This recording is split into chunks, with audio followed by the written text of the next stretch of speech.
Hello and welcome. Thank you for joining us for another edition of Sri's Sunday New York Times Read Along. We missed you last week for Mother's Day, but we're back with a great show. Lisa Napoli is our guest. She is a journalist and author, and her new book, Susan, Linda, Nina, and Cokie, is the story of the founding mothers of NPR. We missed you last week for Mother's Day, but we're back with a great show. Sorry about that. Sri Srinivasan, of course, is our host. He is the Marshall Loeb Professor at the Stony Brook School of Journalism and co-founder of Digimentors. We are live on Facebook, Twitter, LinkedIn, and YouTube. We're also live on Lisa's Facebook page and Twitter account. So thank you, Lisa. And for the first time, we're live on our Digimentors website. So if you are watching there, please feel free to click on the links to get social. If you want to comment, you have to watch on Facebook, Twitter, LinkedIn, or YouTube. Without further ado, let's go ahead and see who's joining us this morning. My name, of course, is Neil Parekh, and I am the executive producer and guest host of Sri's Sunday New York Times Read Along. Dr. Sujana Chandrasekhar is joining us. Dr. Chandrasekhar Sujana is, of course, the co-host of She's on Call, which we'll talk about a little bit later. That show airs at 11 a.m. Eastern Time. My mom is joining us, not from Hastings-on-Hudson, where she lives, but actually from Seattle. She's visiting my sister, and it's early there. So thank you, Mom. And of course, our guest, Lisa Napoli, is joining from Los Angeles. It's also 5:30 a.m. Over there. Eve Botello is joining us. Thank you. Apollo from Montclair, New Jersey. Jerry Rubin is joining us. Thank you, Jerry. And our first international guest, Gunter, is joining us from Vienna, Austria. Thank you, Gunter. Always great. Francesca Burks joining us from Ardsley. Jonathan Borstein joining us from East Village. And Paula Kiger, who's usually helping to produce the show on Facebook, is joining us from Valdosta, Georgia. Just saying hello. Congratulations, Paula. Her daughter got married yesterday, so she is taking a much-deserved day off. Patricia Freudenberg is joining us from New York. Thank you, Patricia. Always good to see you. Diane Stefani from Margate, New Jersey. Eve is from North Carolina. I forgot to mention that earlier. So thank you very much for everyone joining us. And now what I'd like to do is to bring on Sri Srinivasan, our host. Sri. Hi, Nia. Good morning. Good to see you. Good morning. Great to be here and great to see you. And so wonderful to have people all over the world watching us right now. Our guest, Lisa Napoli, is awesome. We know that because of her work as a journalist, but also she has been on the show before when she was in New York in the before times. She was here physically in my kitchen as we read the New York Times together. And we are so grateful that she's gotten up early in LA to talk about her new book and, of course, the news. Absolutely. Before we jump in, I want to take a moment to give a shout out to our staff, to our team that puts the New York Times Read Along together every week. In addition to myself and Sri, we have Paula Kiger, Steve Taylor, Julia Weeks, and Carla Baranakis. One of the things that we do with our show is that we have people watching on Facebook and LinkedIn, engaging with the audience, sharing links, etc. So thank you to our team. And as we mentioned earlier, Paula is taking a much-deserved day off, celebrating not just the wedding of her daughter. I believe her daughter also graduated last week. So it's been a very busy month for Paula. So thank you. And again, a happy Mother's Day 1 week later to everyone who is watching, including Paula. We obviously weren't with you for Mother's Day. We actually took the time to spend the day with our partners and celebrating our mothers. So Sri, in addition to our staff, Can you say a little bit about our sponsor, Muckrack? We're thrilled to have Muckrack sponsor us. This is a company that every journalist and PR professional, comms professional needs to know. So please check out what they do at muckrack.com. And if you'd like to be a sponsor, email Sri@digimentors.group and Neil@digimentors.group. We'd love to have you support this show. Thank you. And in terms of other announcements, Sri, we have a big weekend coming up, right? So much. And it's at smwknd.com, smwknd.com. Please do check it out. It's Friday night and all day Saturday, but you can watch, of course, later if you can't join us live. So Friday evening and all day Saturday. It starts Friday evening with Brian Stelter of CNN and Sona Patel, the director of community at the New York Times. So they'll be our two speakers on Friday night. And then Saturday, we have another 25 plus speakers. So please join us. SMWKND. This also makes a great gift. So if you would like to give a gift to someone, they can. And we would love to have you. And we have a code for you. You can see it on the screen right now. NYT Read Along for a 20% discount. NYT Read Along for a 20% discount. And you all levels of social and digital media experience welcome. We have guests from Netflix, from LinkedIn, folks who can help us understand what's happening with Twitter. So many terrific guests from major organizations and experts will be with us. You mentioned Brian Stelter. Brian Stelter and Sona Patel are opening Friday night. In addition to Brian Stelter, Candy Castleberry is joining us from Twitter. Wade Davis from Netflix, Sarah Evans from Sarah Evans Strategy. I'll be moderating a panel on diversity and inclusion on Saturday. Candy Castleberry will be on that panel along with Amy Vernon and Tanya Odom. So I'm definitely excited about that, and definitely encourage people to use the read along code to get 20% off your ticket. So again, the read along code is NYT read along. The code for Social Media Weekend is NYT read along, and you can get your tickets at smweekend.com, snwknd.com. Yeah, we have no vowels in there. no vowels. We couldn't afford a vowel. Is that it? Exactly. And Social Media Weekend, you're hosting the conference, Sri, but it's actually being produced by Digimentors, our consulting firm. And we are producing social and digital conferences for people, summits, webinars, talk shows like the one you're watching, training and workshops. If you'd like help with any of these things, please email Sri@digimentors.group or Neil@digimentors.group. We'd love to work with you. We're doing hybrid events as well as virtual events around the world. So please do join us. Absolutely. And it's been an absolute thrill to work with you, Sri. Social Media Weekend last year was effectively took Digimentors to a new place in terms of focusing on live stream events. And this year we're doing more conferences and hybrid events, which is definitely interesting. Last year, we only had 10 days to go live. Yes.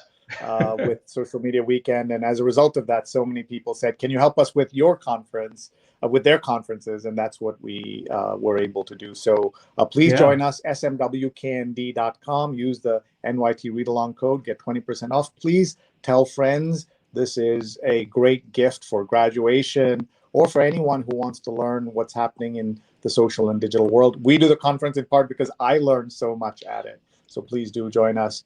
And Rose says, excited to see these great speakers at SMWKND. Absolutely. And Stefan is joining us from Ramsey, New Jersey as well. Jean is joining us. And let's see who else. Nicole is also joining us. Nicole Gupta from Cyprus. She's usually in New Delhi, but she's in Cyprus now. Exactly. So thank you everyone for joining us. Ellen Austin saying hello as well. With that, I think that we can take a look at the paper, Sri, and see what we have to offer today. Yeah, and we'll be joined by Lisa in just a minute after I just glance at the front sections, and then we'll bring Lisa on. So everyone, Absolutely. please follow Lisa on Twitter. She's at Lisa Napoli and lisanapoli.com. And we'll be talking about her new book and her great career as a journalist. So let's get started. Let's look at the New York Times Magazine cover story is, I feel like I'm just drowning. A group of high school sophomores tries desperately to make it through an isolated and dire year. I have seniors in high school, twins. They got through the year, but I can tell you how hard it's been for them. The New York Times style magazine, T. You know, we never give this enough time because we don't have time on the show. But Neil, maybe one day we should get the editor of T to join us so that we can just do a deep dive into T. It could be its own show. There's so much to talk about there. The real estate cover is where prices meet the sky. Home sales and rentals in the Hamptons picked up at the pandemic and are still going strong. The Sunday Style section is that city is so yesterday. Today's a time to consider just what the New York of tomorrow may look like. And of course, the mayoral election in New York will have something major role to play in what New York looks like. So the Sunday Review is all about who should lead New York City. And the editorial board lays out who the major candidates are and then goes into the issues. And very interestingly, at the back is their endorsement, Catherine Garcia for mayor. This is the sanitation commissioner, and she's being endorsed. So I love this layout and how they put that together. So an entire issue around who should run New York. The Sunday Business cover is the secrets game. Hidden ties between private spies and journalists are shaping the news. This is Barry Meyer, who Neil will tell us is our guest next week. So this is a nice tie-in on the New York Times read-along. Barry Meyer, who's got a new book out, but has the cover of the Sunday Times business section, will be with us next Sunday at 8:30 a.m. on the New York Times read-along. So please join us for that. The Metropolitan cover is A Joyful Noise, Together Again, about churches in Harlem. The book review cover is In Mourning, Notes on Grief. And this is a new book and reviewed by Sarah Broom. And the Arts and Leisure cover is What I Learned about democracy from the movies. This is A.O. Scott, the chief film critic, and consider 7 films that paint a portrait of the U.S. in all of its contradictions, inconsistencies, and outright delusions. That should be a fabulous piece. I definitely want to read that. And the at-home section, which of course substitutes for the travel section and other parts, is as we're looking up at the stars as the world opens up, we're leaving some space in our lives. I just want to say, for those of us who have international timelines, for those of us who have family in India, as everything here is about opening up and New York getting better and America getting better, the horrors in India are just too much to keep up with, and very, very disturbing that the situation in India is so much worse. And in fact, when we look at the front page, there's a story about how badly vaccines are going around the world. We need something like 11 billion vaccines to vaccinate 70% of the world's population, and we have about 1 billion vaccines done. So there's a lot of work still to be done. So with this quick tour of the New York Times, let's bring on our friend and guest, Lisa Napoli. We are thrilled that she is able to join us. That's her, a journalist and author. Her new book is Susan, Linda, Nina, and Cokie, the story of the founding mothers of NPR, wrapped around the emergence of public radio and second wave feminism in the 70s. And she's at Lisa Napoli, and her Twitter account, that's at her Twitter account. And she's also, her website is lisanapoli.com. So with that, let's bring Lisa on board. Hi. How are you? Good. Thank you for waking up so early. You're in LA. You've been on this show physically when we were together here. You've been on my COVID show, which is at 9 p.m., which is Eastern, much more reasonable time for you. So are you a morning person? Thankfully, I'm a morning person, but I'd wake up for you guys. It's so much fun to see how you do what you do and to watch it from behind the scenes. But yeah, I'm a morning person, and the sun's coming up here in LA. So soon it really will be day. And what I was impressed by is that you already have the print edition of the New York Times with you. And I'm in it. I'm in it today. My book is mentioned in the book review. But yes, I was impressed too. So it's great. We love our Dead Tree edition of the New York Times. Yeah. So let me just ask, how are you doing? How has this year been for you? Well, it's fortunately we've been okay, Ted and I, and we're just hanging in there. We're just working hard and pivoting as best we can. We haven't been ill, and I had a wonderful pandemic distraction in writing this book. So that's a good pandemic. You're basically quarantined when you write a book. So I rose to the occasion, but I'm happy that things are starting to open up here, even though I'm really troubled by what's happening everywhere else. And of course, we're privileged to be able to work from home. Exactly. And lots of folks are not able to do that. Exactly. So let's hear all about the book and explain the title. Remember, we have an international audience that may not even know NPR directly, Right. apart from some stories they see on social. So set it up for us, please, and we'll of course Sure. show the book and more. Well, the title of The Women are one thing, but the book really is the story of the creation of public radio, public broadcasting here in the United States. And it's a major force, but it wasn't when it walked out the door in 1971, just as CNN, my last book was all about the creation of CNN. And in 1980, when it started, nobody believed that it would last. And it ran into so much trouble on the way up. Same thing with public radio. Nobody believed it would become a major force. And as you mentioned in the introduction, it's really interesting that it was developed at the same time that second wave feminism was really coming up in this country. And so those two things together really make the backbone of the story, which is how these women and women all around the world, men around the world, will not believe that there was a time that women weren't allowed to be broadcasters in this country. Well, actually, in many places, they weren't allowed to even have bylines in newspapers. And so this story is about these four women: Susan Stamberg, Linda Wertheimer, Nina Totenberg, and Cokie Roberts, the late Cokie Roberts, who is a very, very famous multi-platform journalist here in the United States and a best-selling author.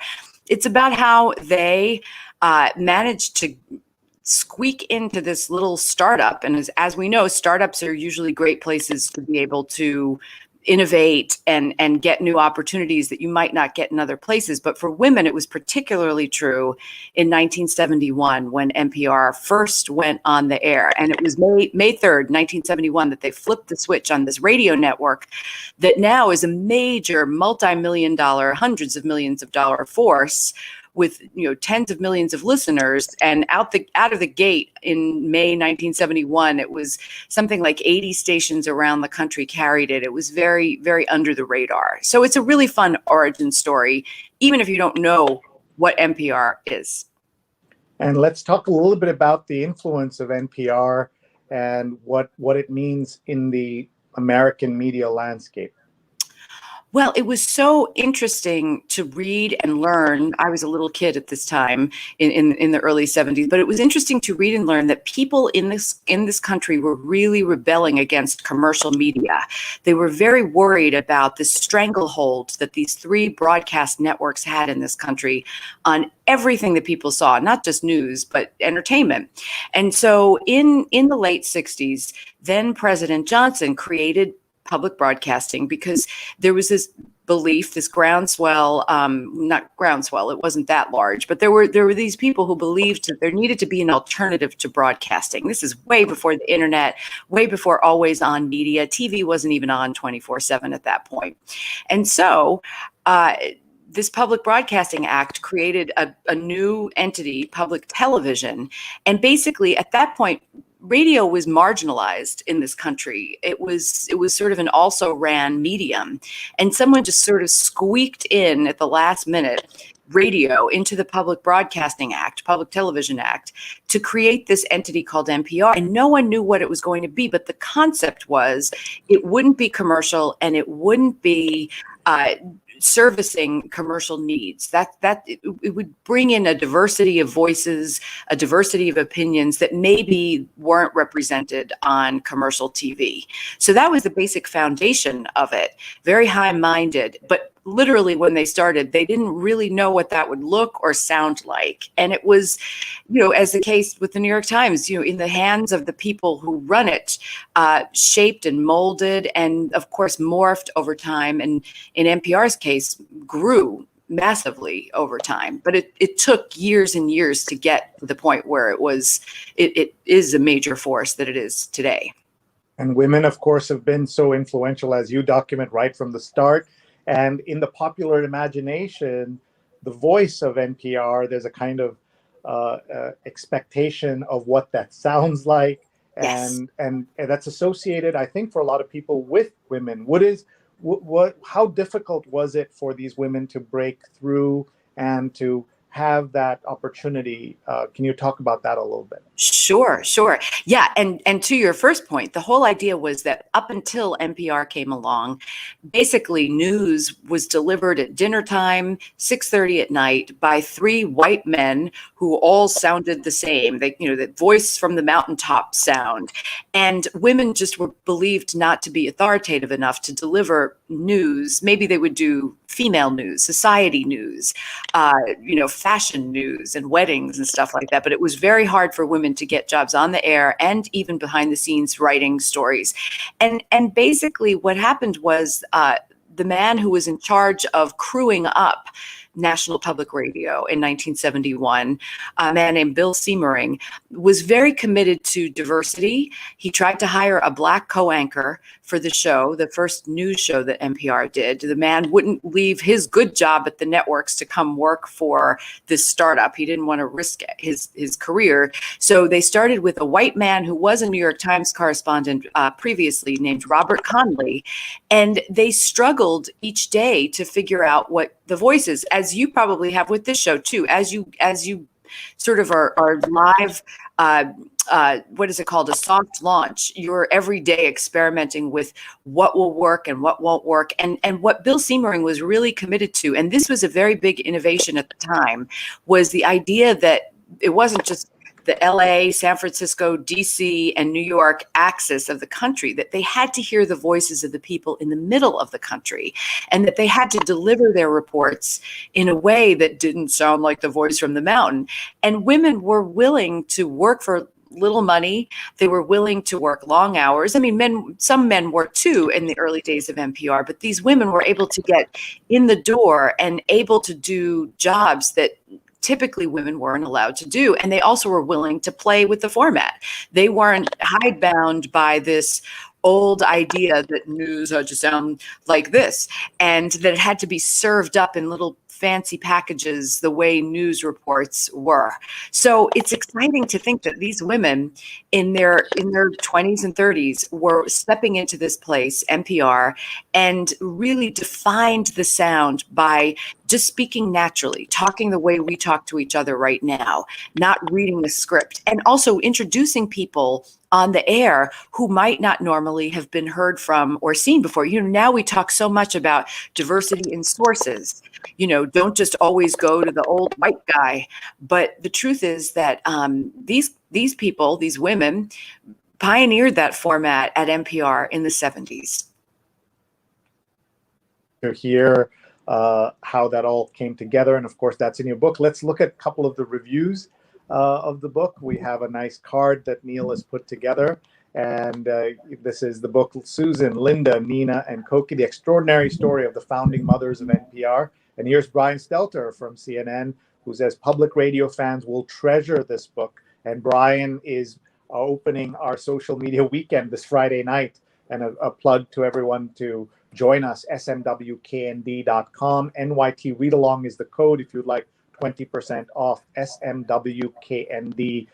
There's the URL on the screen, and a nice connection there that Brian did this very nice blurb there. And Kirkus Review says Napoli narrates the origin stories of NPR's female journalistic superheroes, a history filled with so many powerful moments and fascinating details about journalism, perseverance, and gender bias.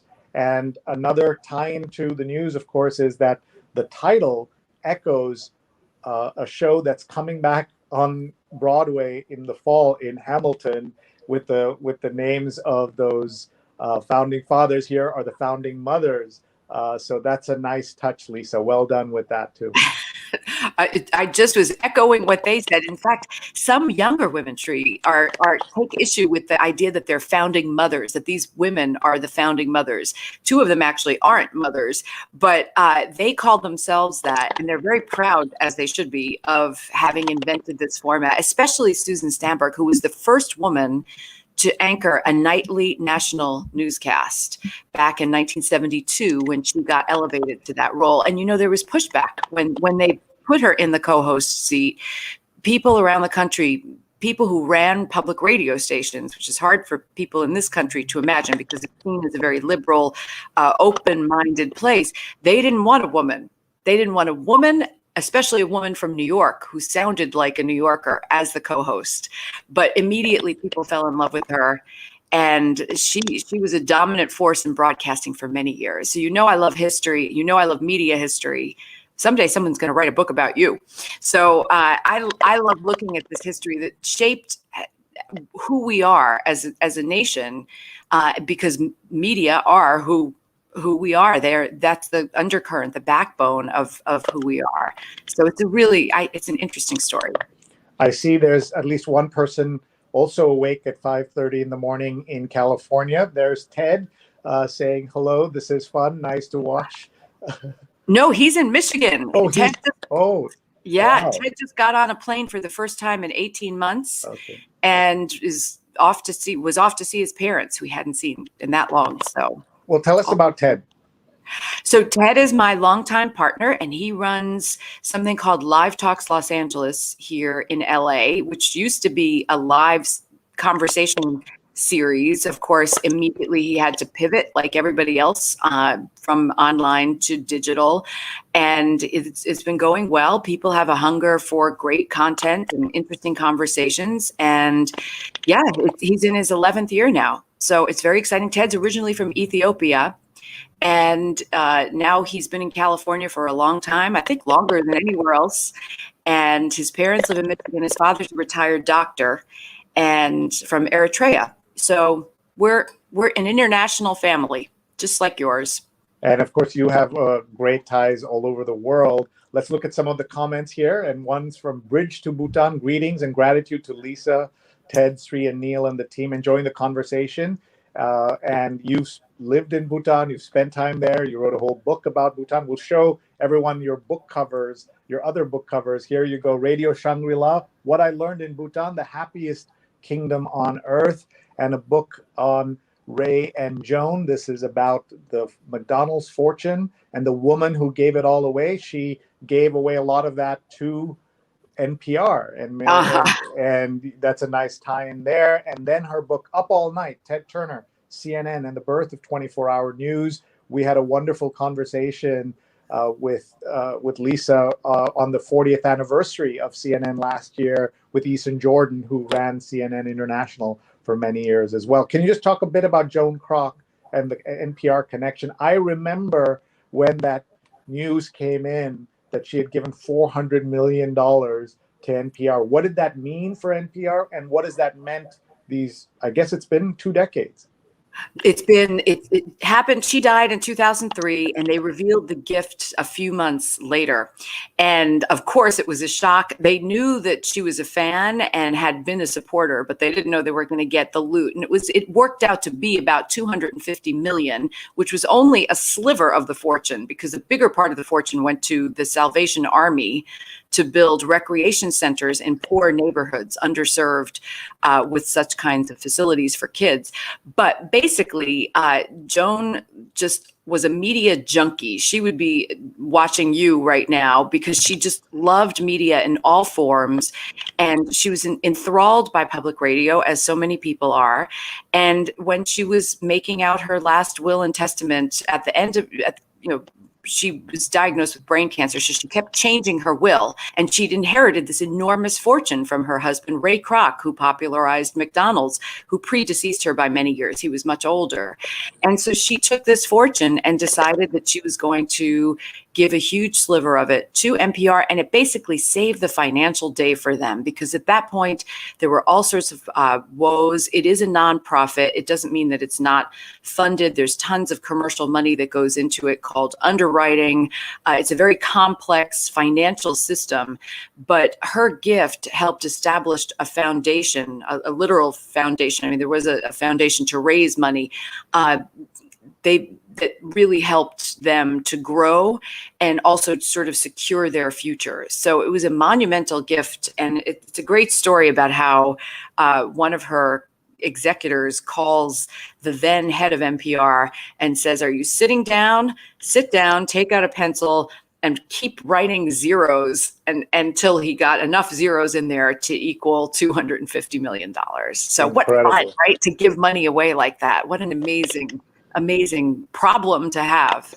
I don't remember if in the movie The Founder, if Joan's in there, I forget what the timeline is of the story, but that's a wonderful movie to watch to understand the power of the man he didn't create McDonald's. He worked with those brothers, and of course there was some intrigue there. Let's look at some of the comments coming in. Kevin McKenna, former guest of the show, deputy business editor of the New York Times, is here saying, "Hi, Lisa." Hi, Kevin. I used to work with him, him. He's awesome. Pradnya is watching from Silver Spring, Maryland. Welcome, Pradnya. Great to have you here. Let's look at some more comments. Rose says that you're prolific. Lisa, it's great to have you as a guest to talk about a book on CNN when we had you. Rose is one of the producers of our evening COVID-19 show. Yes. And Dr. Chandrasekhar is here, and she's tagging a friend. And everybody, please do that. If you know anyone who's interested in the news or loves NPR, they'll love this show. They can watch live or later. Hit share or tag a friend. We're live on Facebook, Twitter, YouTube, and on LinkedIn. And Patricia asks, what inspired Lisa to start writing the book when she did? Any mentors that influenced her to get this book written? Oh, well, it's interesting because Susan Stamberg, for people who may remember when she was in her heyday, has been hugely kind to me since the book came out. But interestingly, the book is not authorized by the women, nor was it authorized by NPR, which means it's a good, real story. And neither was my CNN book. But basically, I've had wonderful mentors along the way, people who've been so kind to me, starting with my high school teacher in Brooklyn, Harris Sarney, who I hope might be tuned in right now. But I decided to write this book after my last book had come out. I was about to start, and you don't know this, I think, Shri, that I was about to start at CUNY Graduate Center for biography and memoir. I was going to start a master's program. And I mentioned to my editor, Jameson Stoltz, of the last book that I was going to do that. And he said, "Do you want to write a biography of Cokie Roberts, who had just passed away?" And I looked at Cokie Roberts' life, and it was an amazing, her family history is incredible. But then someone mentioned to me that there are the four women were considered the founding mothers. And I thought, well, that's an amazing story, especially with the peg of the 50th anniversary of NPR this month. So that's why I wrote the book. And I didn't realize when I started writing the book, all the intrigue, the behind the scenes intrigue, and the fact that NPR almost didn't happen, and that about 10 years into its existence, it almost fell apart. It hit a very serious financial crisis, and the women rose to the occasion. They didn't themselves save it, but there's good drama here, and it's a good media story. And learning about women, I knew that women were marginalized, of course, but I didn't realize just how bad it was for women in the generation or two before I started working in the 1980s. So it was really a great lesson. And I think it's so important for everyone to know. I love hearing young women's reaction to this book because they can't believe the things that men said to these women and got away with, and the roadblocks that they encountered in trying to build careers. So it's a bunch of history braided together, and it was a really fun exercise to research it. I'm a research maniac, so. To these pioneer women of NPR. And since you mentioned Cokie, I'll just show you a quick picture. That's I was on a flight with Cokie Roberts, and she was going to Africa. She worked with Save the Children. She was on the board, and she was headed from Washington to all the way to Africa, wherever she was going. And we had taken a little commuter plane from DC, and then she had to change flights. And so I said I would walk her to actually, she was going to take the air train to go to visit somebody in New York City. So instead of taking a taxi, it was a strange, unusual thing for her. But she and I walked, between the terminals, and I can tell you, she was stopped all the way, every few hundred steps, and she stopped and talked to everybody. And this was at the height of the Trump presidency. And so many people said, thank you for telling the truth. Thank you for doing all the stories. It was a really amazing 30, 40 minutes with her. And I was so moved, and she was so friendly. And I just loved walking with her. How wonderful. Yes, time and again, people tell stories about her generosity. She would, and just to go back to something you also said about when she was, first of all, it was really hard for her to get a job, and that I detail in the book. But once she did get a job, she immediately became, just so well respected. And she was plucked out of NPR with Linda Wertheimer to be on television because it was so unusual for women to be talking about politics on the air at that time in the 80s.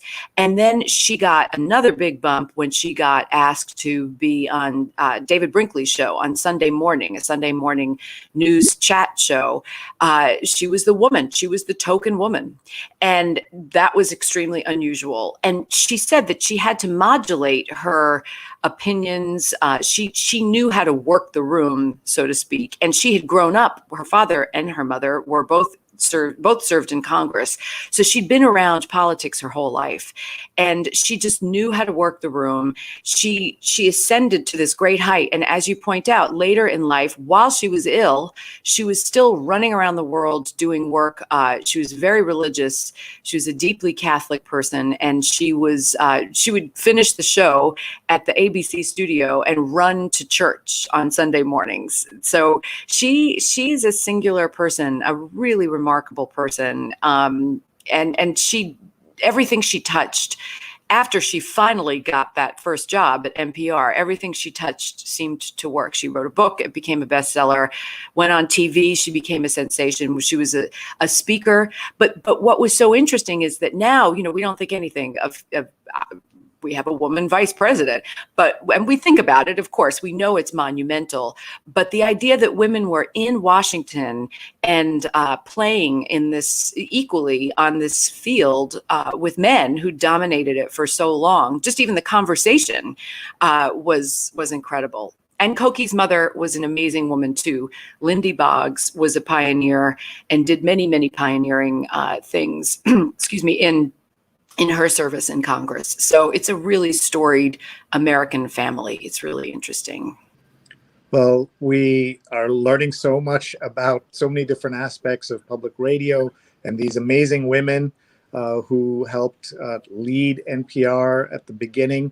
Here are some comments coming in. Jerry Rubin's watching from Santa Monica, California, early morning. Thank you so much, Jerry. And Laura Silverman says, piece on Bill Simmering and NPR's original mission statement is available here. So she's linking to that. Thank you, Laura, former guest on the show. And Lotte says, greetings and congratulations, Lisa Napoli. Hi, Lotte. Good seeing you. I know you're a media hero in Bhutan for the book that you wrote about Bhutan, a country I lived in as a very tiny kid for a couple of years. And Raghavan says, good and great to have you. So we haven't gotten to the paper yet, so let's do that.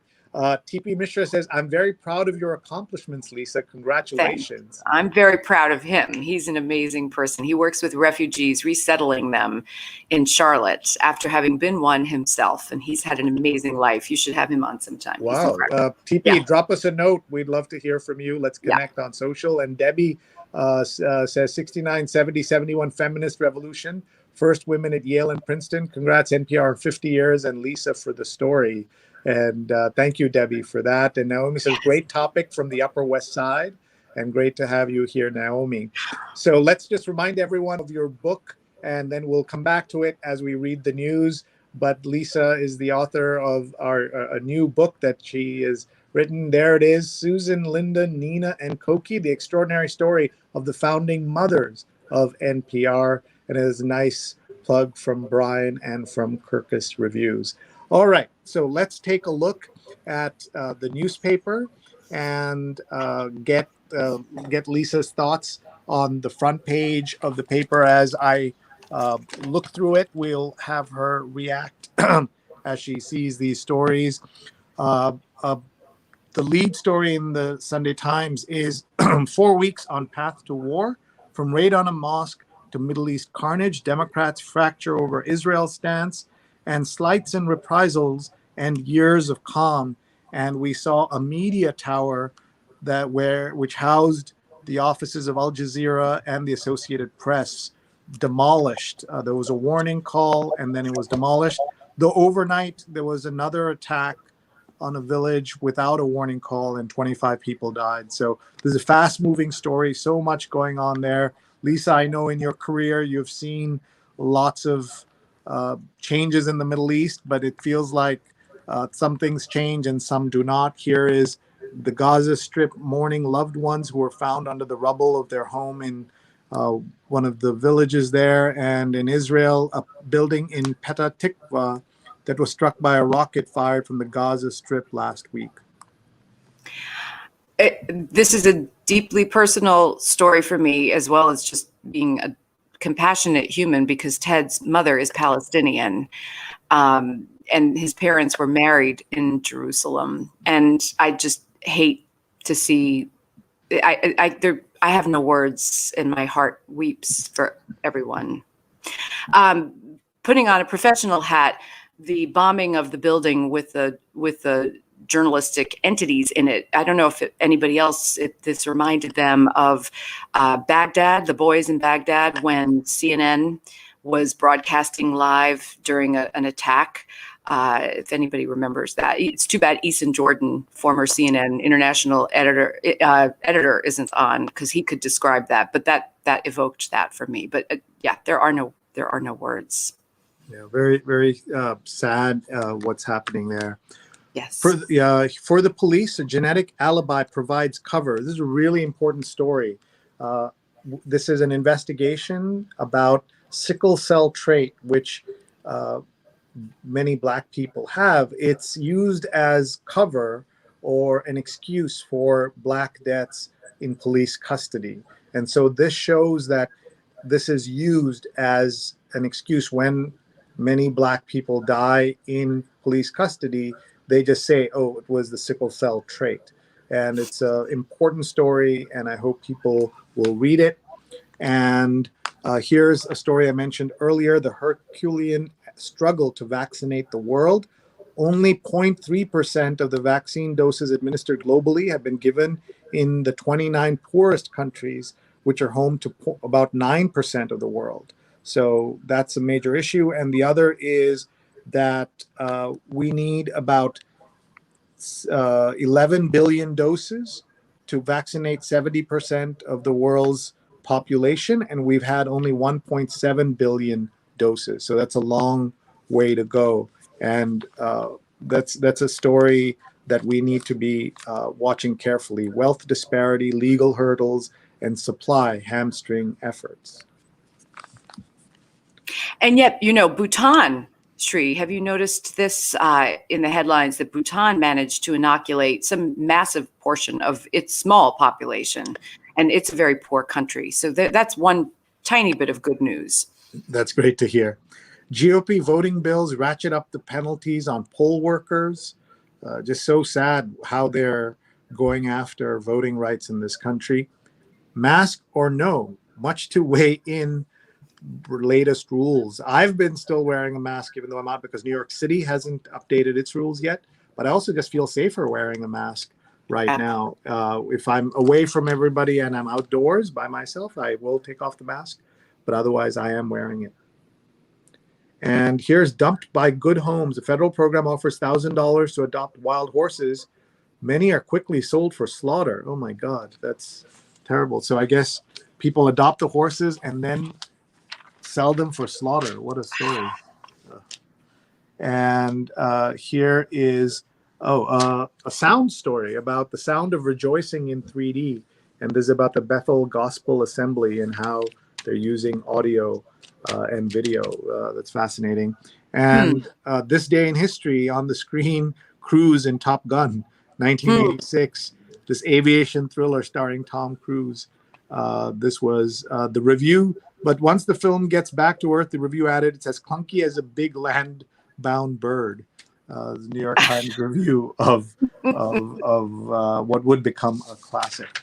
Let's keep going here. This is interesting. Farouk Katwari, who's the CEO and chairman of Ethan Allen, the furniture brand, says, I'd like to thank all his associates for commitment and dedication to getting through the year, I guess. Unusual ad, ethanallen.com/proud is the headline there, or is the URL. Experts are alarmed and baffled by high toll in young children. This is about coronavirus. Is it the virus or the flu? New combo tests can tell the results. States revive rule requiring jobless to seek work or lose their benefit. And scientists say vaccines and luck helped U.S. avoid variant spikes. And that's so important that luck was involved in this. And we shouldn't feel just overly careless going forward. Ellen says, yes, I'm continuing with my mask. My family in Europe is partially quarantined and follow their government rules. And here's Facebook asking for regulations as part of what they've been doing for several weeks now. And Brian Williams says, lovely to wake up and see your interview, Lisa. So that's nice. Hi, Brian. And here, more ads here. We love looking at the ads also. So Yeah. Let's see. Disparity, legal hurdles. This is about the vaccination in the world. And vaccination cards become golden tickets. And this is about how to get through events and things like that. And International Syria Dispatch, in embattled villages, a solar energy boom born of necessity. Look at that. You know, in America, solar panels are considered like the most modern way of construction. And here, because of necessity in Syria, war-torn Syria, you're seeing solar panels, which is interesting. And fragile ceasefire in Afghanistan lets Muslims risk travel for the big Eid holiday.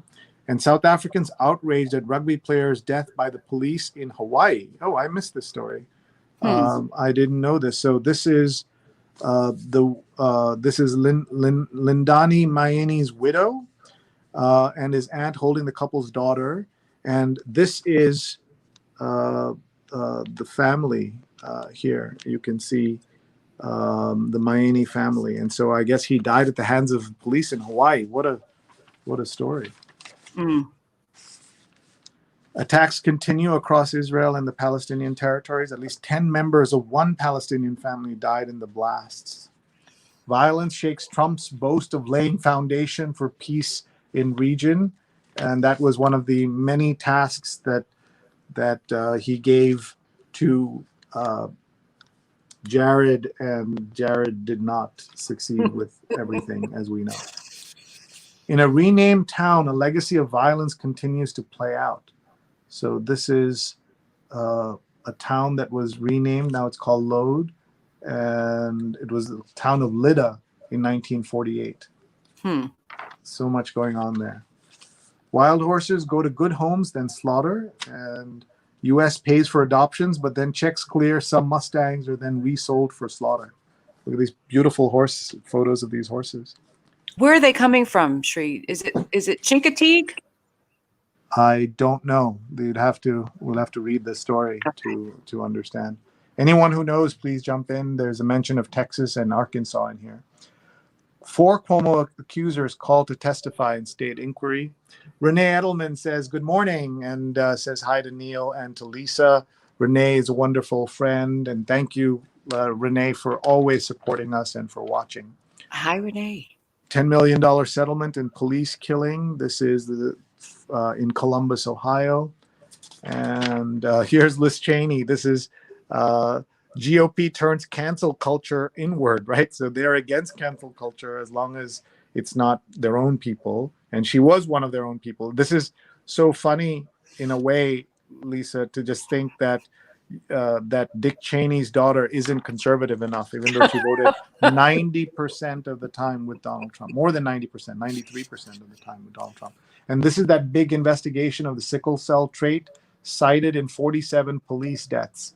And so the conclusion here is that this is a kind of cover or alibi that the police use in this. So that's what they'll just say it was sickle cell that caused him to die. He was handcuffed and gasping for air, but there was an accident caused by sickle cell crisis.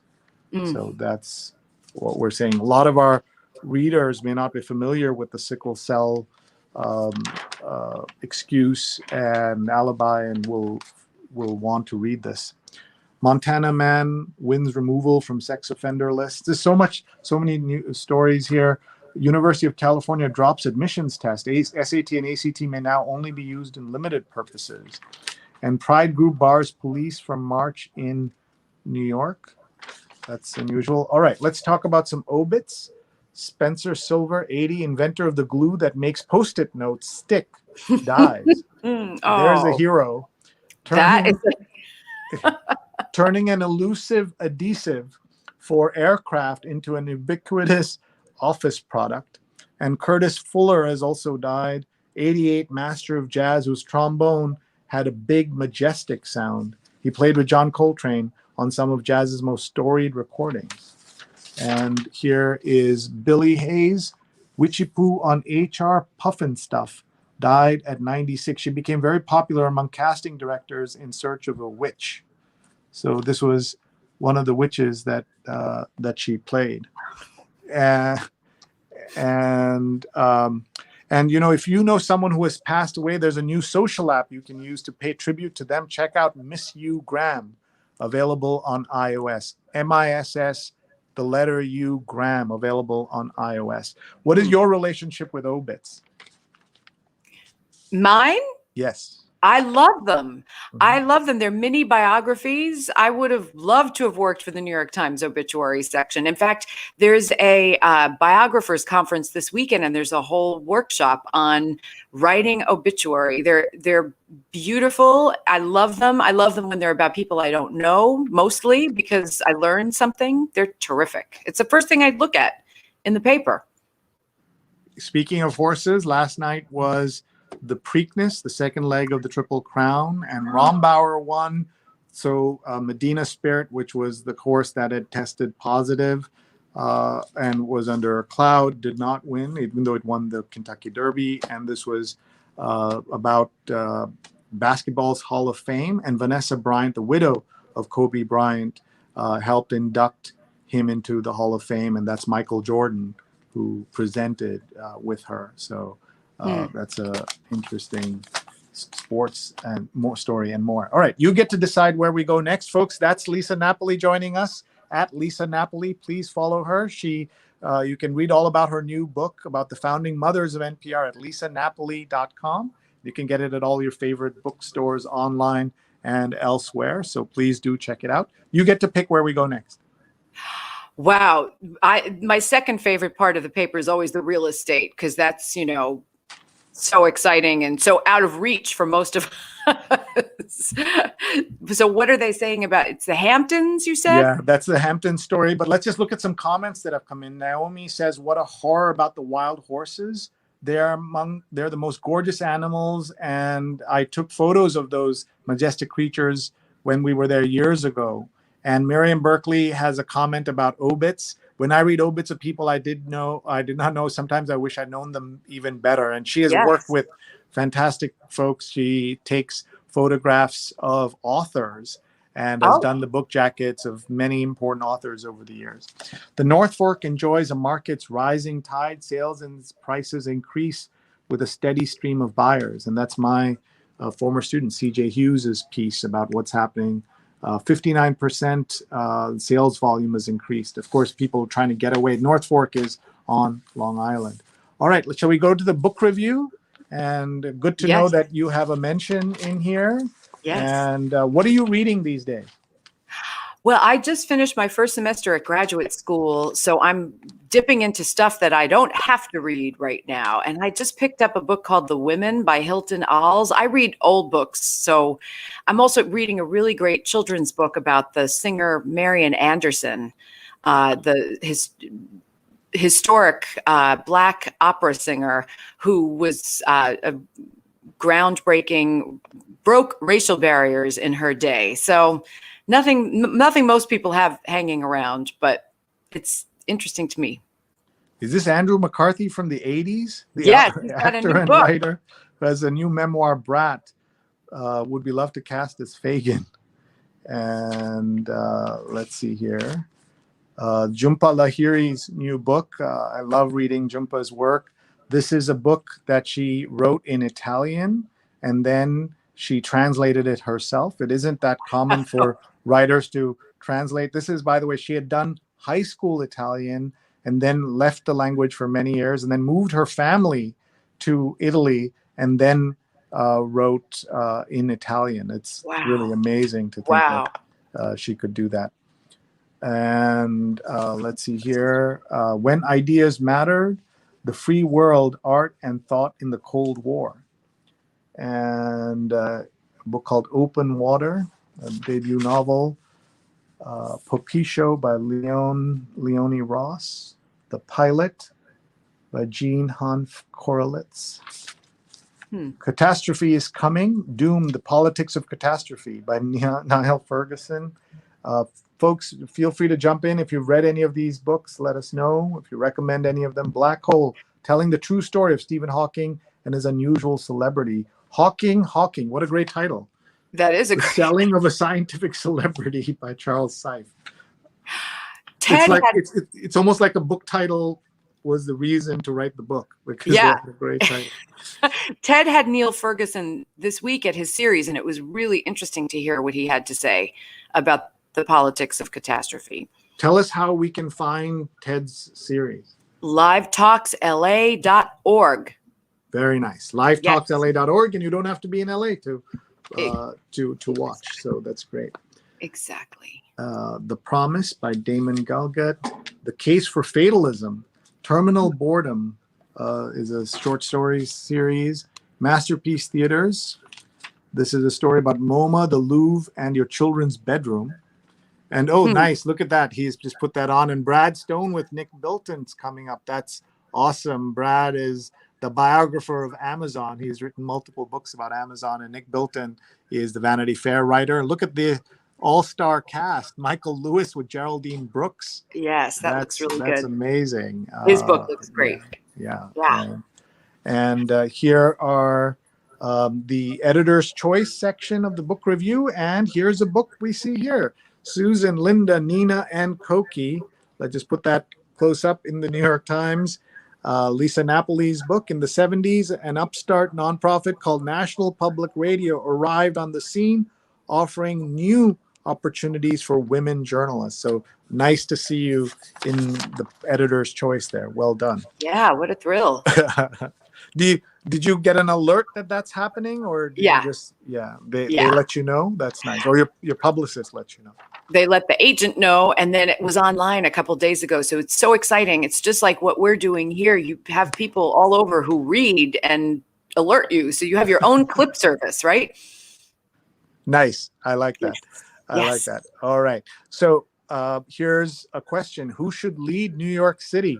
I don't know if you have a preference in the election, even though you don't live in New York all the time. You, of course, love the city. So This is the editorial board's endorsement and the whole section just about who should run New York.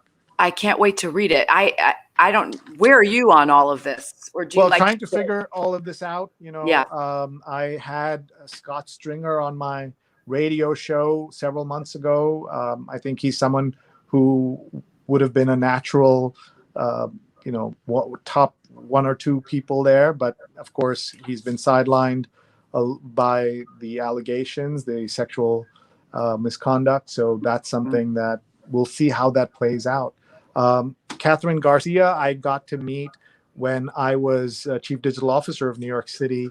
She's the sanitation commissioner. Andrew Yang, of course, is all the buzz. And Eric Adam, who's a former police commissioner and is somebody who decided 30 years ago he wanted to be mayor of New York. He's the borough president, Brooklyn borough president, which is obviously a big time job as well. 8 million people call the city home. How can their quality of life be improved? This is something that obviously a lot of us care about. Look at all these nice pictures here. And this is why we love reading the print paper, because even though some of these elements might be on the online version, nothing can compare it to when it's laid out like this. And the special sections are always so beautiful. Every week, I just wait to see what they've done. They're always gorgeous.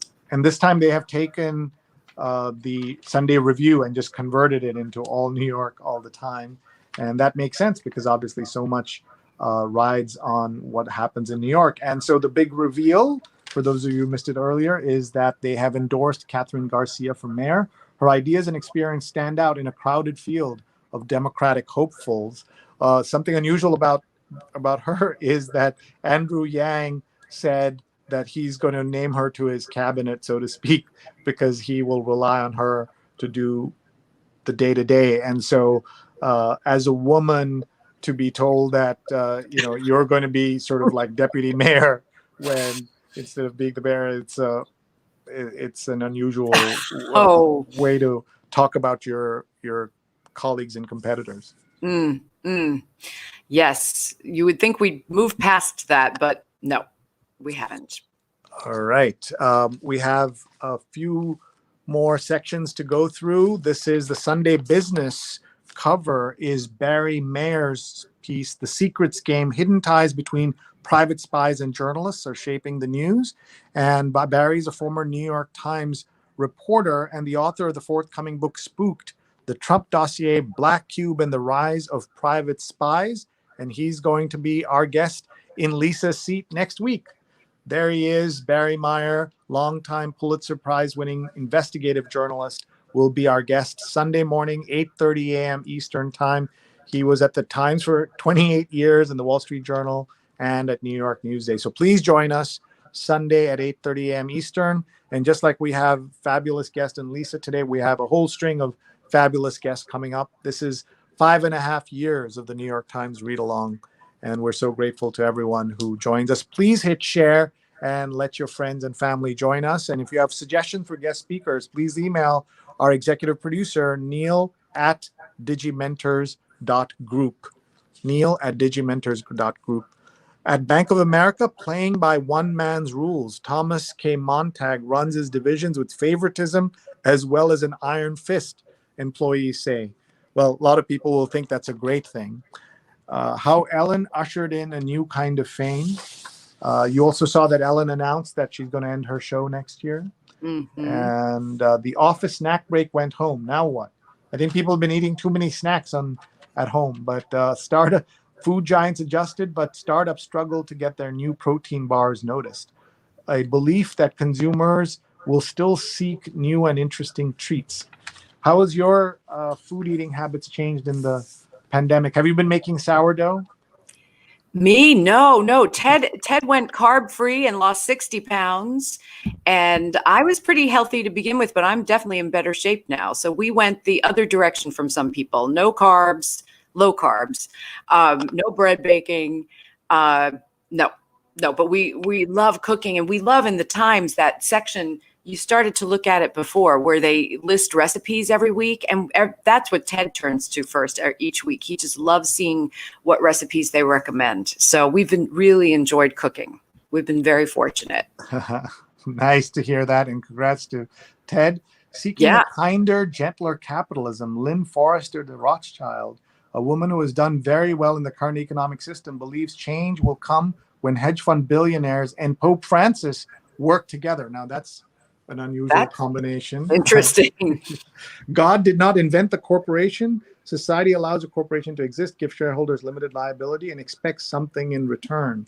And of course, they have done very well, many corporations at this time. And something for us. I will be looking to read that story. Look at this. Classified still exist in the print New York Times. Lisa. Wow. Amazing. When I worked at the New York Times, it was it was during the digital revolution, and there was always talk about how, I think those are legal. Are those legal notices? They have to. There are those also, but these are job ads. They're job ads. Well, that's exciting. God, that there are jobs and that there are ads and that people are paying money to advertise them. That's wow. How exciting. Do you want to be dean of the University of the Arts in Philadelphia? I would, except I don't think I'm qualified, but I consume the art. So yeah. I'm sure that's a good qualification. And Michelle is a fellow Los Angelite. What is it? Los Angeles? What do you say? What is somebody from Los Angeles? Well, I'm a Brooklynite, but we call them Los Angelinos. I'm being Los funny. Angelinos, of course. How could I forget? Yes. Yeah, so she says, yes. So she says hi. So she's watching early in the morning. Hi. And let's look at maybe some of the recipes in today's at-home section. Yeah. I play the mini spelling bee on the New York Times app. I don't pay extra for it.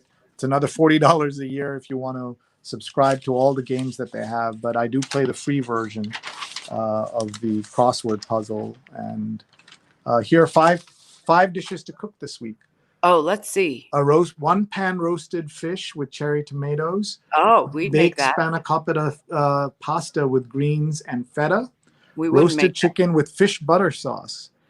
Seared shrimp with charred chilies and ginger, and warm roasted carrot with barley salad.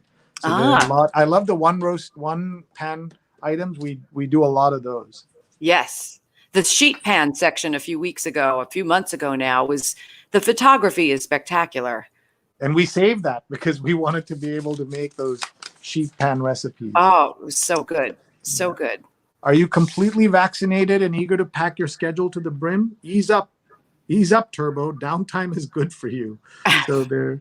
I had a guest on my radio show yesterday who said, people are starting to hug again, and he was never a big hugger. So we decided that maybe everyone could go down 1 degree. If you're a hugger, you become a handshaker. If you're a handshaker, you go down to elbow.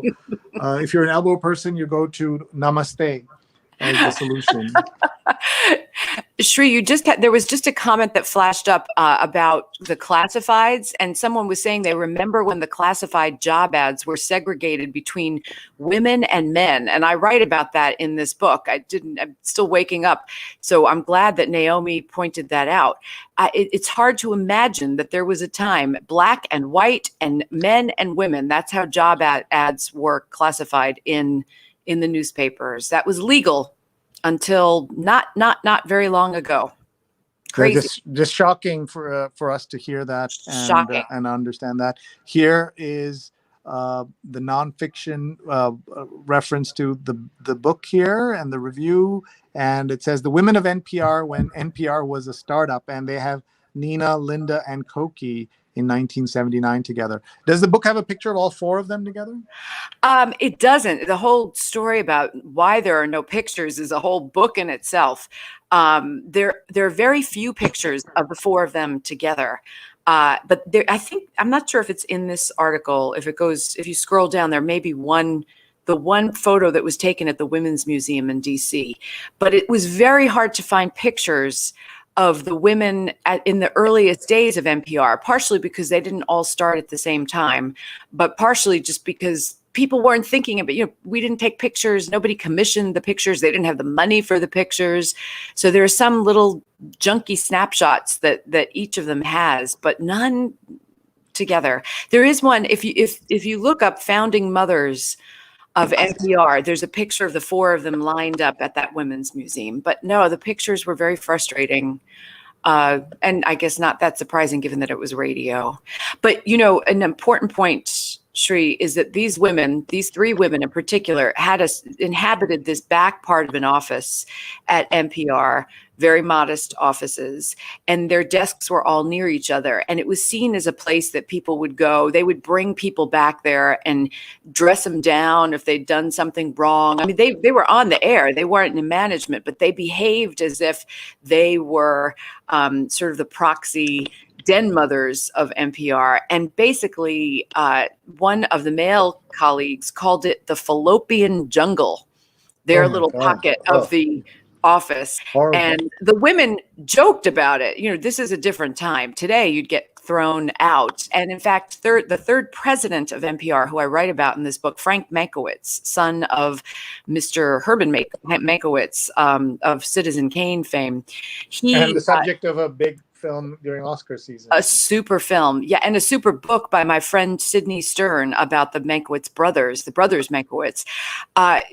Basically, Frank Mankiewicz said, "We love to hire women here at NPR because you get more bang for the buck." So imagine how different things are in the workplace. That people would say that then, and now the tolerance obviously is much different. The circumstances are different too. There was a series called Good Girl Revolt about another part of the media where there was difficulty for women to do well. But I can imagine your book making an interesting mini-series or series as well. I would love it. It's great. Lynn Povich was one of my mentors. She and Meryl Brown brought me to MSNBC from the New York Times many years ago. And I didn't know that Lynn Povich, I knew that she'd had a great career, but I didn't know that she was part of this landmark lawsuit at Newsweek in the 70s, which, by the way, the New York Times had as well, where women got together and filed suit against their employer about how they were held back and not paid equally. And in fact, at the New York Times, there's a wonderful book by Nan Robertson, who was a correspondent there for many years. It's called The Girls in the Balcony. And it's about how women used to have to go up to they weren't allowed to join the National Press Club.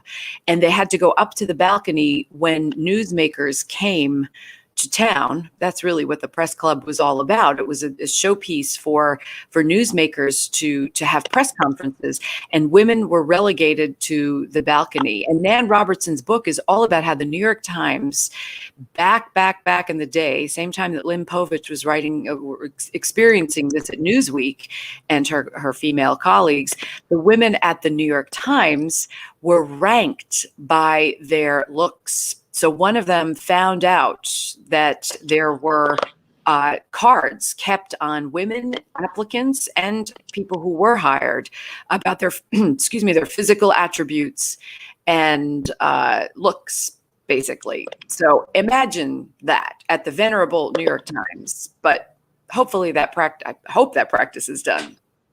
I'm sure it is. I can't imagine it isn't. Yeah. I just, since you mentioned Lynn, Lynn and I were part of the team that founded the Online Journalism Awards and the Online News Association. And Meryl Brown is someone I've known for 20 plus years. And he and Neil and I worked together on a series of great conversations on the news and the media for the News Project, which is his startup that he runs now. Doug Levy, who's watching early in California, former guest, says, "When I interned at NPR in 1980, my desk was near the corner where Nina, Linda, and Cokie had desks adjacent to each other. They were in charge and were generous with their wisdom. Each of them taught me a lot." That's a great comment, Doug. That's great. And Steve says, "That's great, Doug. I was an intern at NPR in 1990-91 in the news promotion department." And Steve is one of our awesome producers here today. And Apollo has a fun comment. He says here that, man, the douchebaggery was strong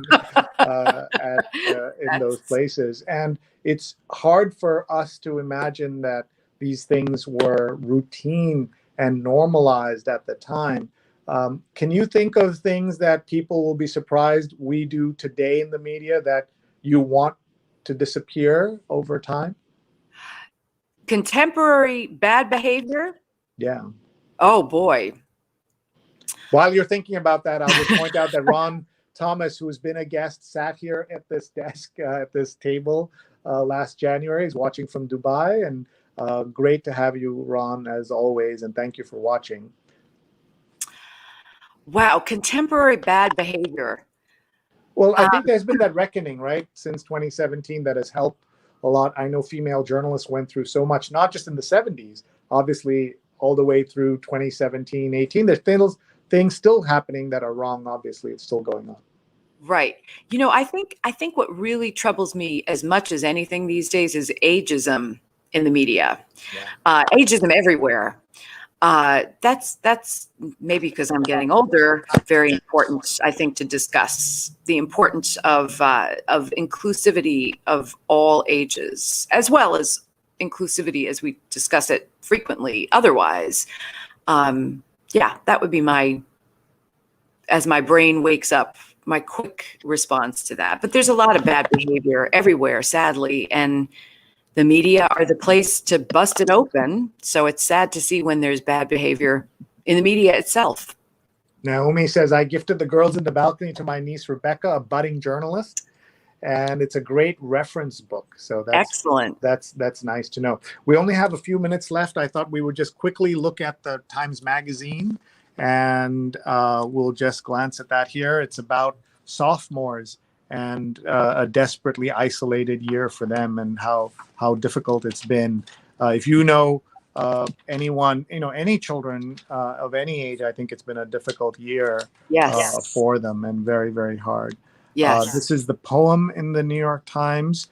I'm just going to read this very quickly. One of the things I believe is that poems should be read by either the poet or scholars of the poet, but I'm going to read this cold. It's called The Price of History by Jeffrey McDaniel. You're at a bus stop, wool hat tugged down, slush sprays up from the trees of a bus wheezing to a halt. You lumber on board and smell the nachos and beer breath of the man who peers into the crevice of your mostly zipped up jacket. You close your eyes and remember being 15, your parents' Baltimore rooftop, the sun blaring down like a golden trumpet. You strip to sunbathe on the asphalt with 3 friends, the smokestacks clearing their throats over the oak trees.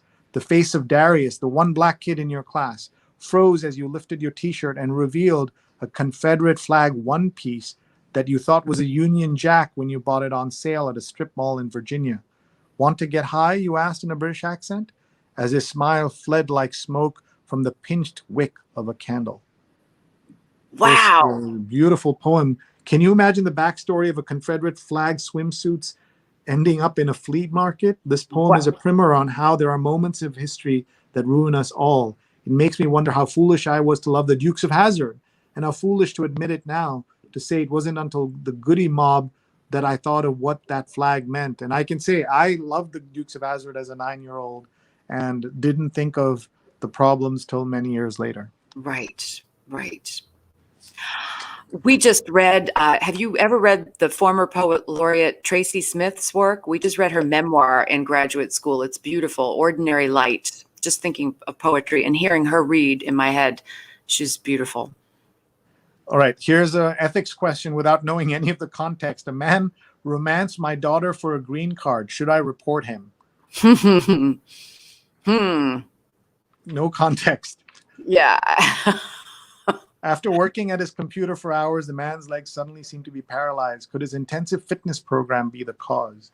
So this is the diagnosis where she lays out a case, Lisa Sanders, and then people guess what the case is. Letter of recommendation. Someone's recommending Titanic, movie from 1997. Jesse Heyman is the executive editor of Vogue.com. How to roller skate backward. Do you remember how to do that? I never did do that.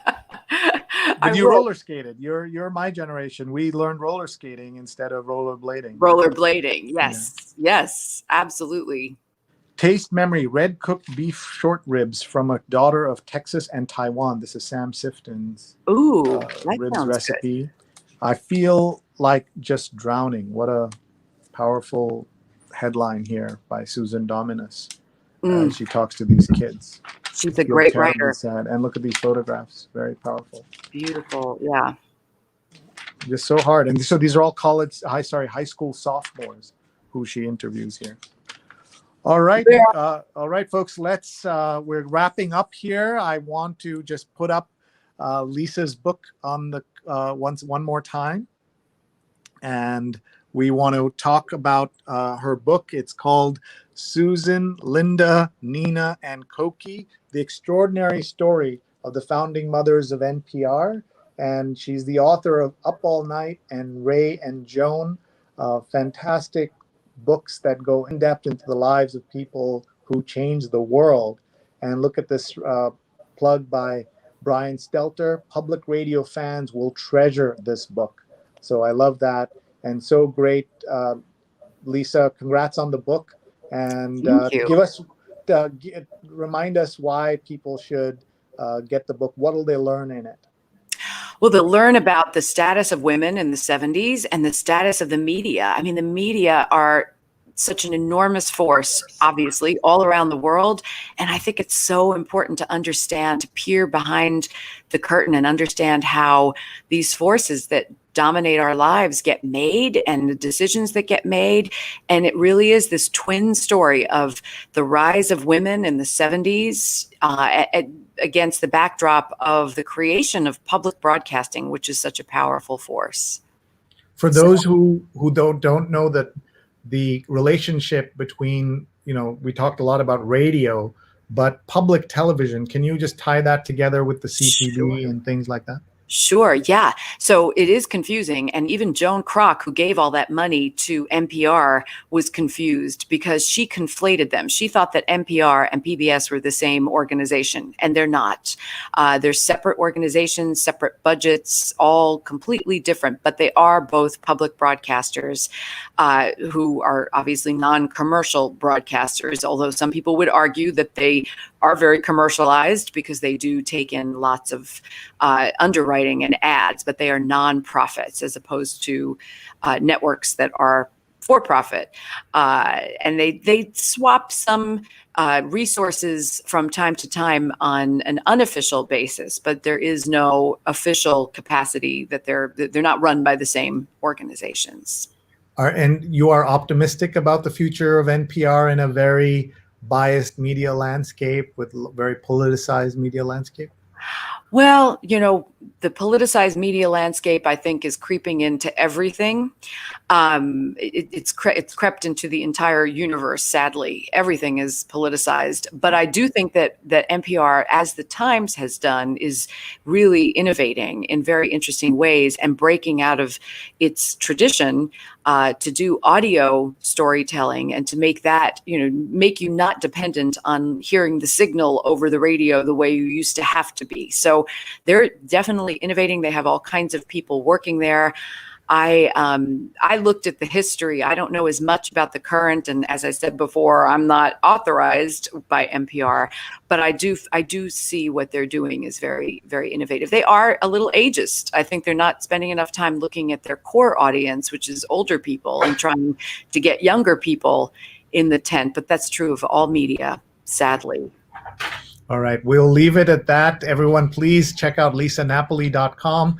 Please follow her on Twitter. And we wish you, Lisa, the very best with the book and all your work. I can't believe you're in grad school studying biography. And when you've written 4 books already, it must be intimidating for your classmates to have you there in the class. I hope I'm a good, friendly classmate. I love it. And it's very exciting to keep learning and to be part of CUNY. And thank you so much for having me on. It's always a thrill to see how you're doing all the great things that you're doing. So thank you. Miriam says, congrats on the book, Lisa. I was around and demonstrated in that era. Wow. The 70s and fighting. And Apollo says, this was a great show. Thank you. Thank you, Apollo, for joining us. And Brian says, great job to you both. Thank you very much. Diana, watching early in California. Great show. Thanks to Lisa and the whole production team. And just great to see these comments. And Lisa, we'll let you go and start your Sunday out in California. I hope there's a nap somewhere in the day. I actually have to appear at a memorial service for a founding member of the NPR Foundation board. How strange is that? 93-year-old lady, a great woman. So I have to go prepare for that. But thank you so much. Have a good day. Thank you. Thank you, Lisa. And Neil, let's have you back to just wrap up here. A great episode, Neil. Thank you to you and the team for a wonderful production job as always. Thank you, Shri. Appreciate it. There are a couple more comments I want to bring in. My mom saying, great show. Thank you, Mom, as always. Again, waking up early. She's in Seattle this week instead of New York. And we saw a number of people waking up early on the West Coast to watch the show, which is incredible. Jonathan Borstein as well. Renee Edelman saying goodbye. Ellen, Austin, Miriam Berkeley. Sure, you always have people who are revelations, and that's a testament to our team in terms of how we put the show together. Ron Thomas, great segue in terms of thanking our team. We have a great production team. Always calls it the A team. Thank you, Ron. And anyone who wants to hire us, we do talk shows like this. We do conferences, webinars, virtual, hybrid, all of that. So please join us. And we're going to just thank once again our awesome team that's part of Digimentors. We have a much larger group that does our other events. Absolutely. Our team for the New York Times Read Along, in addition to Sri and myself, Paula Kiger, Steve Taylor, Julia Weeks, and Carla Baranakis. Shout out to Carla in particular. A lot of the great guests that we've had over the last year have been to her due to her efforts. She got a hold of Lisa Napoli, for example, for today. So thank you, Carla. And one of the things that we want to make note of is the Local Connection. The Local Connection is a great newsletter put out that Carla puts out. You can subscribe for weekly story ideas and pro tips for local reporters. You can subscribe at bit.ly/local news tips, bit.ly/local news tips. And Sri, after this show at 11, you're going to be playing my role, helping to executive produce She's on Call, hosted by Dr. Sujana Chandrasekhar and Dr. Marina Kurian. Can you talk a little bit about this week's show? Sure. The topic is adult and pediatric orthopedics, and they have two great doctors who are going to be joining us 11 a.m. on She's on Call on Twitter, on Facebook, YouTube, and on my LinkedIn. So please join us, She's on Call, and check out Dr. Sujana and Dr. Marina. They are fantastic. You will learn a lot. They'll also update us on COVID. And big thanks to Rose Horowitz, Vandana Menon, and Julia Weeks who are part of that production team. So please do join us. Absolutely. And want a couple other comments. I want to thank in particular our friend Ron Thomas, pitching Digimentors at every opportunity. Thank you, Ron. Always appreciate it. And we always love having you join us on Sunday mornings. We definitely need to. When you come back to New York, Ron, I want you to sit here and do another episode with us. Absolutely. Naomi is saying, in addition to the informative topics, it's also entertaining, which is good. So hopefully you're getting it's. We try and keep it light. We do talk about some serious topics at times, but we also have fun. And what's great is that we've really built up a community around the New York Times Read Along. It is really a family of folks that join us every week, and we have new people that join us as well. Again, Renee saying it was an insightful show. Thank you, Renee, so much. We really appreciate that. What I want to do, remind people that next week, our guest is going to be Barry Meyer. He is a longtime Pulitzer Prize winning investigative journalist and author of Spooked, The Trump Dossier, Black Cube and the Rise of Private Spies. He was at the New York Times for 28 years, also at the Wall Street Journal and New York Newsday. And as you saw during the show, he has a cover story in today's business section. So definitely check that out. I should say that should not be my photo there, because next weekend's very busy for me. Sunday is my twins' 18th birthday. So I'm not going to be there. Neil's going to be in the guest seat running the show. So thank you, Neil, for doing that. And Absolutely. Then we have something else going on earlier in the weekend. Friday night and Saturday is social media weekend, and we'd love all of you to join us. It's Friday night and all day Saturday. It is Eastern time, but you can watch later. This is fully online, and we have fantastic speakers. Opening Friday night is Brian Stelter along with Sona Patel. Sona is the director of community at the New York Times. They'll be opening on Friday night. And we just confirmed Sona, so you don't see her on the card. Yeah, exciting news. We couldn't fit all our speakers with 25 star speakers, including Candy Castleberry from Twitter, and so many other great folks who will be joining us. Speakers from LinkedIn, speakers from Netflix. It's going to be a really amazing day and a half. And we have a code you can see on the screen, 20% off NYT Read Along. This will be a gift, under $90 that you can give to anyone in your life. They can watch live or later for 60 days. They'll learn all about social and digital media. I like to say, can't tell your NFT from your Dogecoin. This is the event you want to be at. Even if you're an expert on those things, you want to be at this because there's so much to learn. And these are just some of the guest speakers we have, as you can see on the screen. So please join us and be with us on Friday night and Saturday. And even if you can't be live, you can watch the recording, smwknd.com for the tickets, and use the NYT Read Along code for 20% off. And that's the Friday evening event, Brian Stelter and Sona Patel. And what's exciting is that we're going to be doing Friday evening on a platform called Spatial Chat, which will give us a chance to do some networking in addition to hearing from Brian and Sona. So that's a new platform for folks. So we definitely encourage you to join us. And then on Saturday, we'll kick off with a welcome and a roundtable on digital trends. Jeremy Kaplan is going to be joining us. Jessica Buchholz is going to be talking about TikTok. She's with the Red Cross. You see all these speakers. That's a whole panel on newsletters. Yeah, there's just so many great topics that we'll be covering. Correct. And then we'll have Andrew Lee is going to coordinate two conversations, one on AI and then the second one on memes. Sri is going to do one on cancel culture, and then a follow-up discussion with Sri and Mitchell on the online harassment of Black women. And then I'm going to be moderating discussion on diversity and inclusion in the digital era with Candy Castleberry, Amy Vernon, and Tanya Odom. I'm definitely excited about that. Social media for social good, Dante Lacona. You see breaks built in. Breaks are important. By the way, Dante is with the International Red Cross. He runs social media strategy for all of the Red Cross. Just one of these speakers would be worth the price of admission, but you'll get all of this. So please join us. Social media and mental health, photography, and building an audience on Clubhouse, Kayvon Noel. We're going to close with 2 sessions on the future of news and the future of work with speakers from LinkedIn, Mark Oppenheim from Hofstra University, Erica Anderson as well. Erica is formerly of the New York Times and of Twitter itself. So that'll be our day. So we're very excited. So please join us, SMWKND, and the code is NYT Read Along. Absolutely. So thank you very much for everyone for joining us.